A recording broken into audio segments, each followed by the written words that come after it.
Hi friends, welcome to கேஎஸ்இன் தமிழ் சமையல்.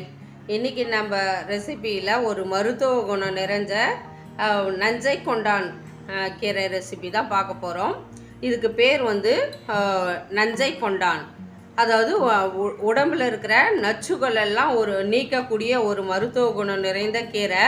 அதனால தான் இதுக்கு பேரே வந்து நஞ்சை கொண்டான் கீரை. இது வந்து ஒரு குறுமரமாக வளரக்கூடியது. இது எந்த நாள்லேயுமே இது சீசன் கிடையாது. அப்படியே குறுமரன்றதால நமக்கு எப்போவுமே கிடைக்கும். ஒரு கிளைய வச்சாலே தோட்டத்தில் ஒரு தொட்டியில் வச்சா கூட இது நல்லா வளரக்கூடியது. ஒரு கிளைய நட்டாலே நல்லா வளர்ந்துடும்.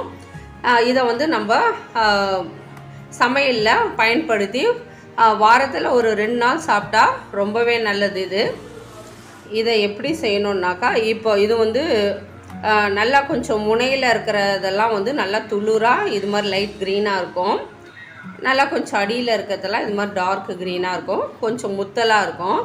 அதனால் இதை எப்படி செய்யணுன்னாக்கா, இந்த கீரையுடைய இந்த நரம்பு பகுதியை எடுத்துடணும்.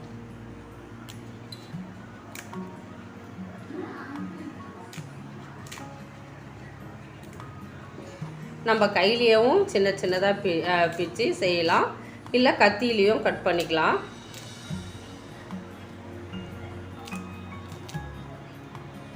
இது மாதிரி கட் பண்ணி வேக வச்சுக்கலாம்.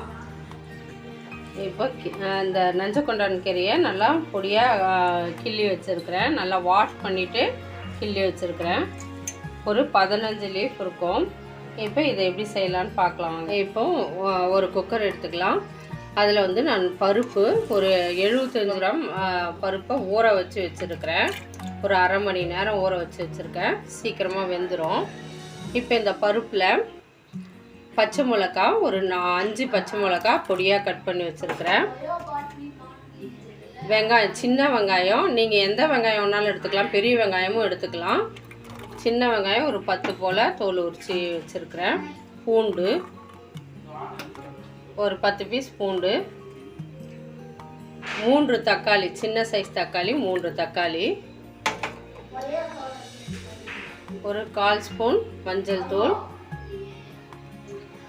ஒரு அரை ஸ்பூன் ஆயில் சேர்த்துட்டு தேவையான அளவு தண்ணி ஊற்றி 5 விசில் விட்டு நிறுத்திக்கலாம். ஏன்னா வெங்காயம் தக்காளிலாம் போட்டிருக்கதால பருப்பு சீக்கிரம் வேகாது. அதனால் 5 விசில் விட்டு எடுத்துக்கலாம். இப்போ ஒரு பக்கம் குக்கரில் பருப்பு வெந்துட்டு இருக்கட்டும். நீங்கள் அதிலேயே பருப்போடையே கீரையும் சேர்த்து வேக வச்சாலும் வேக வச்சுக்கலாம். அப்படி இல்லைனாக்கா தனியாக ஒரு வாணலில் கீரையை சேர்த்து அரை கிளாஸ் தண்ணி ஊற்றிக்கலாம். நம்ம குக்கரில் போட்டு வேக வைக்கிறத விட இந்த கீரையை வந்து வாணலில் போட்டு வேக வைக்கிறது மூலம் நமக்கு அந்த மருத்துவ குணம் முழுமையாக கிடைக்கும். அதனால தான் வாணலில் இதை மூடி கூட போடக்கூடாது.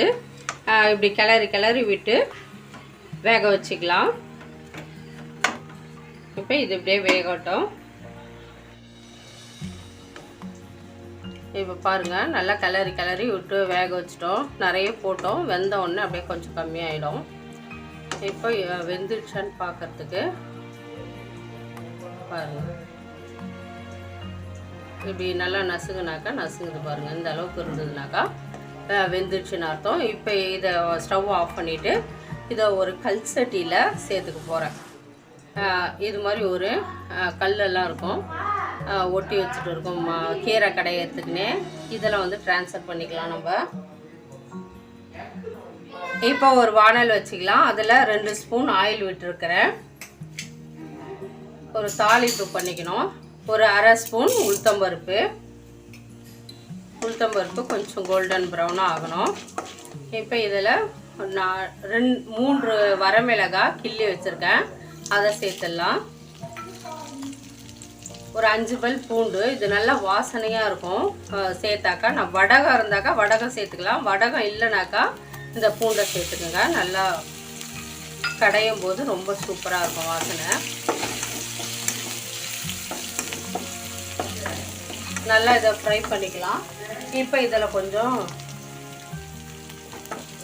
பெருங்காய பொடி சேர்த்துடலாம். அவ்வளோதான். இது நல்லா ஃப்ரை ஆனவுடனே அந்த கீரையில் எடுத்து இதை சேர்த்துக்கலாம்.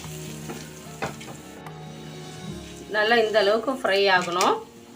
அப்போ தான் நல்லா வாசனையாக இருக்கும். இப்போ இதை எடுத்து நம்ம கீரையில் சேர்த்துடலாம். இப்போ இந்த கீரையாக கூட இதை சேர்த்துட்டோம். ஹேர் போயிட்ட உடனே அதை திறந்து பார்க்கலாம். பாருங்க, சூப்பராக நல்லா வெந்துட்டு இருக்குது. இப்போ இதையுமே இந்த கீரையில் சேர்த்துடலாம். எல்லாத்தையும் சேர்த்து கடைஞ்சிடலாம். இப்போ பருப்பு எல்லாத்தையும் சேர்த்துட்டோம். இதில் தேவையான அளவு உப்பு சேர்த்துடலாம். இப்போ ஒரு மத்து போட்டு கடைஞ்சிக்கலாம். இது மாதிரி சட்டி இல்லைனாக்கா நீங்கள் ஆறின உடனே மிக்ஸி ஜாரில் சேர்த்து நல்லா ஒரு பல்ஸ் மோடில் நல்லா ரொம்ப நைஸாக அரைக்காமல் கொஞ்சம் குறைப்பாக அரைச்சிடலாம். இப்போ இதை நல்லா நைஸாக அரைச்சி எடுத்துக்கலாம்.